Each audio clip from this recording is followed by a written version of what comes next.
Prime Minister has lost control, yet he clings to power.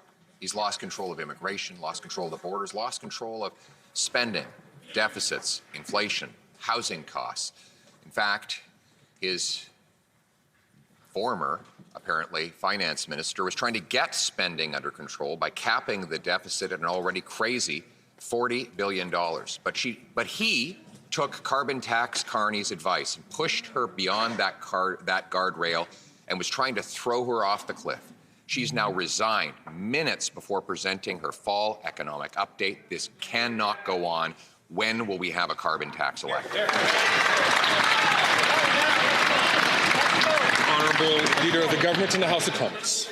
Thank you, Mr. Speaker. Mr. Speaker, our government looks forward to presenting the fall economic statement later this afternoon. But I would also like to take this opportunity to extend my gratitude for all that the member from University Rosedale has accomplished for this country and will continue to do for this country.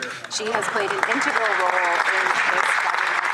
First of all, standing up for Canada and defending NAFTA, bringing forward universal childcare, and the incredible work that she has done in defending Ukraine. We are very grateful for all that she's contributed to this government and to Canada. Thank you.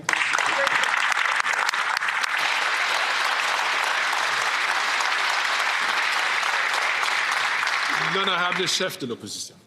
I have a question for the finance minister. Who are you?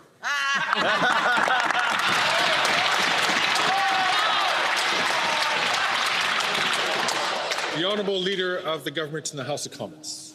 Thank you, Mr. Speaker. Mr. Speaker, at a time when Canadians are struggling, we are happy to bring forward measures that are going to assist them.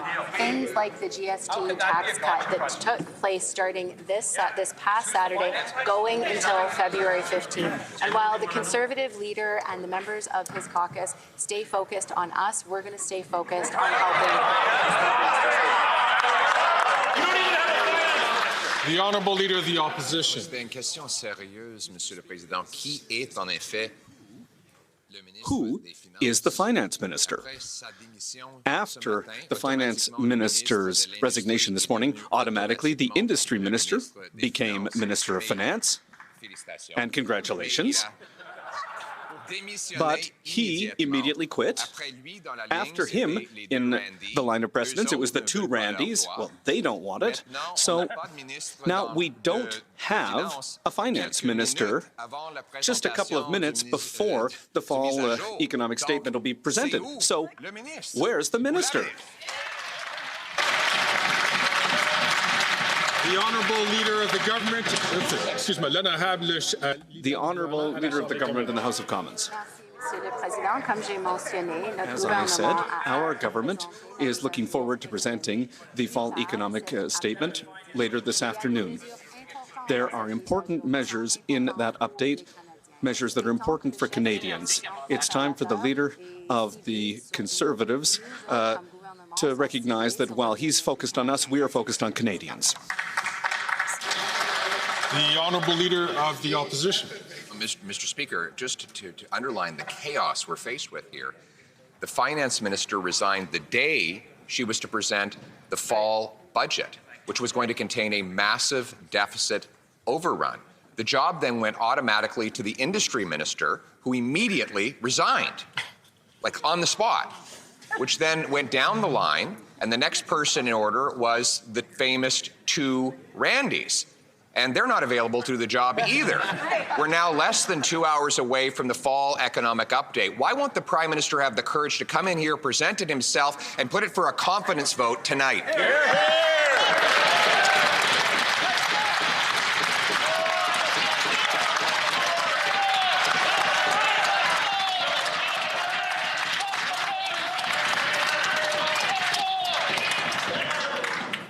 I would like to remind all members, as I did during statements today, for members to be careful not to refer to other sitting members by their names, but to use their titles or to use their writing names. The Honourable Leader of the Government in the House of Commons. Thank you, Mr. Speaker. Well, Mr. Speaker, while the Leader of the Opposition continues to play politics in this place, we look forward to presenting the fall economic statement later this this afternoon that will have a series of important measures for Canadians, things that are going to help them with the affordability challenges, that are going to put Canada, Canadian jobs, and the Canadian economy first. Thank you, Mr. Speaker. I would like to ask the honourable member from St. Albert, Edmonton, to please not take the floor when he is not recognized by the Speaker. L'honorable député de La Prairie. For La Prairie. We already knew that between 20 and 40 Liberal MPs no longer had confidence in the Prime Minister. We also knew that 8 ministers would be jumping ship. Today, the Minister of Finance decided to step down instead of presenting the fall economic statement. She wrote, black and white, that she disagrees with the Prime Minister on the best path forward for Canada. So she has also taken away her confidence in the Prime Minister. We are watching this government, this Liberal government, fall apart, and it's pretty ugly to see. Will the Prime Minister call an election? The Honourable Government House Leader. Thank you, Mr. Speaker, and I would like to thank my colleague for his question. As I mentioned, as a government, we are looking forward to presenting the fall economic statement later this afternoon. There are important measures in there for Canadians when it comes to affordability in particular, and we are exclusively focused on Canadians, and we will continue to protect Canadian economy and Canadian jobs. The honourable member for La Prairie. The Deputy Prime Minister has quit because of the Liberals' electoral handouts. She said that Canadians know when we're working for them and when we're focused on ourselves. Mr. Speaker, people can see through their political games. Quebecers don't want these political handouts. Businesses don't want them. Even the Finance Minister doesn't want them. The only person who wants these is the NDP leader and the Prime Minister of Canada. Will they finally stop sabotaging Canada's economy for, so they can buy votes? The Honourable Leader of the Government in the House of Commons. Thank you, Mr. Speaker. And once again, I would like to thank my colleague for his question. Cutting the GST on essentials for Canadians is something that's important for many Canadians. And I've heard from many people in my riding who have said that this is something that is important for them. Restaurants, small and medium-sized businesses say that this is something that's important for them, and we are proud of having put that motion forward. The honourable member from Burnaby South. People can't afford their groceries. People can't find a home to call their own. And the Conservatives are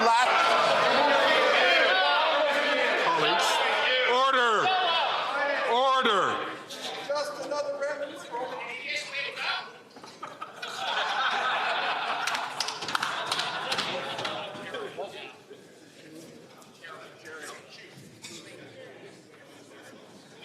The honourable member from Burnaby South from the top, please.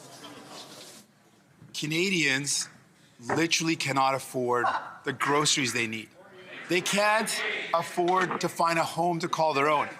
And now Trump, buddies of the Conservatives, MAGA Conservatives love this guy, Trump is threatening hundreds of thousands of jobs in Canada. And the Prime Minister is more focused on himself, on infighting. The Prime Minister cannot remain in that position. Will he resign?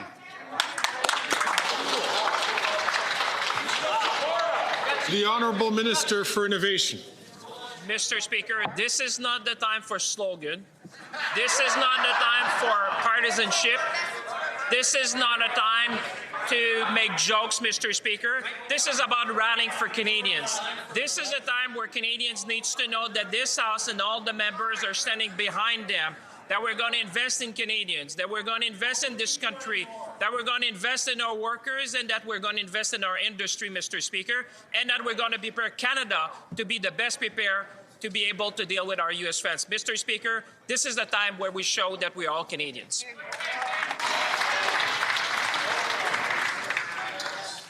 L'honorable député de Burnaby South. Burnaby South. So I'll ask again in French. Les gens de la misère. People are having a very hard time paying for groceries. Young people can't find affordable housing. And beyond that, we have the threat of Trump's tariffs. And that's putting hundreds of thousands of jobs in Canada in danger. And instead of dealing with issues that are important for Canadians, the Prime Minister is dealing with fighting in his own party. It's clear that the Prime Minister cannot continue. Will he resign today, yes or no? The Honourable Minister of Innovation. Mr. Speaker, as I said, this isn't a time for jokes. This isn't a time for partisanship. It's certainly not a time for conservative slogans, Mr. Speaker. It's time, Mr. Speaker, to work together as parliamentarians to defend Canada, to invest in Canada, to defend our workers, to invest in our industry. And, Mr. Speaker, I call on all members of this House to do their civic duty to work for the good of Canada so that we can face the incoming American administration. Mr. Speaker, today we are all Canadians. Let's work together. The Honourable Leader of the Opposition. Mr. Speaker, the NDP leader is absolutely right. This cannot continue. This Prime Minister cannot go on like this. Housing costs have doubled. Food bank use has doubled. The debt has doubled, gun crime has doubled, and now we face troubling tariff threats from a president who can see weakness coming from a mile away. The Prime Minister must leave this job, but there's only one person who can remove him, and that's the leader of the NDP. Yes. Will he put the country ahead of his pension and vote for a carbon tax election now? Yes!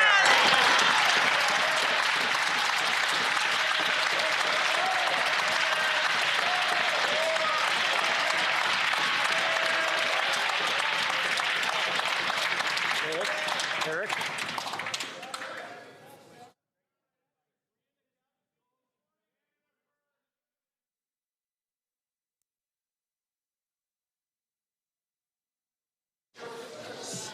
So, although the preamble to that question dealt with the administration of government, the question itself did not, and the chair has made it clear that we're not doing that. The honourable member from Thornhill. Prime Minister has lost control. The Prime Minister's own deputy quit just hours before her economic statement, all of a sudden saying, Canadians know when we're focused on ourselves, and describing a newfound disdain for costly political gimmicks. Those are her quotes. This after her own political rival, Mark Carney, wrote the fall economic statement full of things that she didn't want to present. The old boys club isn't in charge. Canadians are. Right. And it's time for credible leadership in the seriousness of this moment, not the fake feminism of this phony Prime Minister. It's time for Canadians to decide. So will anyone or everyone over there finally agree? Yeah.